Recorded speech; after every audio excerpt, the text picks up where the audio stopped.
41 applicants have been shortlisted for interviews for some data analyst positions. Some of the applicants have advanced expertise in one or more fields among the following: data analysis, database handling and coding. So it's a three set Venn diagram. These are the three sets. और ये कुछ applications का data है. Now the question says the number of applicants with advanced expertise in all the three fields is given as X. So guys, it's a three set Venn diagram. Let's quickly make a Venn diagram. So I have made it here. Now the very first question is what best can be concluded about the value of X. So let's fill in the information very quickly. One is data analysis. तो ये हमारा पहला set हो गया है data analysis. Then we have database handling. So this is your database handling and then you have coding. Okay. Now data analysis में total 12 है, यानी ये हमारा हो जाएगा 12. Then we have 5, so this will be 5 and this is your 7. तो ये हो जाएगा हमारा 7. These are the numbers. Exactly 3 की value आपकी x है. Okay. Now database data analysis and database handling की value 2 है.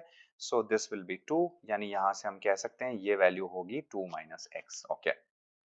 Now let's go for the other one, database handling and coding. तो ये value आ रही है 3. So if it is 3, this will be 3 minus x. Okay.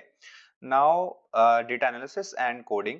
तो ये हमारा हो जाता है 6. So this will be 6 minus x. Now all 3 की value हमें मिल गई. Now we have to quickly find out the value of exactly 1 also. So अगर आप इसको add करते हैं 6 plus 2 becomes 8. 12 minus 8 will be 4. Right and ये हो जाएगा एक माइनस एक्स से प्लस एक्स कैंसिल हो जाएगा so this will be 4 plus x. Similarly this will be simply your x and this will be your x minus 2. Now you have to observe one good thing here. यहाँ x minus 2 आ रहा है, यहाँ 2 minus x आ रहा है, right. तो अगर आप x की वैल्यू को 2 से बढ़ा देते हैं तो ये नेगेटिव हो जाएगा, राइट, ये पॉजिटिव होगा. लेकिन अगर x की वैल्यू को लेट्स से आप मान लीजिए 2 से कम कर देते हैं तो इन दैट केस ये नेगेटिव हो जाएगा, ये पॉजिटिव हो जाएगा. यानी इससे एक चीज सर्टेन हो गई है कि 2 माइनस एक्स और x माइनस 2 को बराबर करना होगा और जब आप ये करेंगे तो यहाँ से x की वैल्यू आ जाती है 0, मतलब x की वैल्यू हो जाती है 2, तब ये दोनों 0 बन पाएंगे. तो वो पॉसिबल होगा जब आप बी ऑप्शन लेते हैं. यानी यहाँ से हमें समझ में आया कि x की वैल्यू हो जाएगी हमारी 2. This is true. सो यानी जैसे ही आपको x की वैल्यू मिल गई है, now you got all the values. Now let's go for the next question.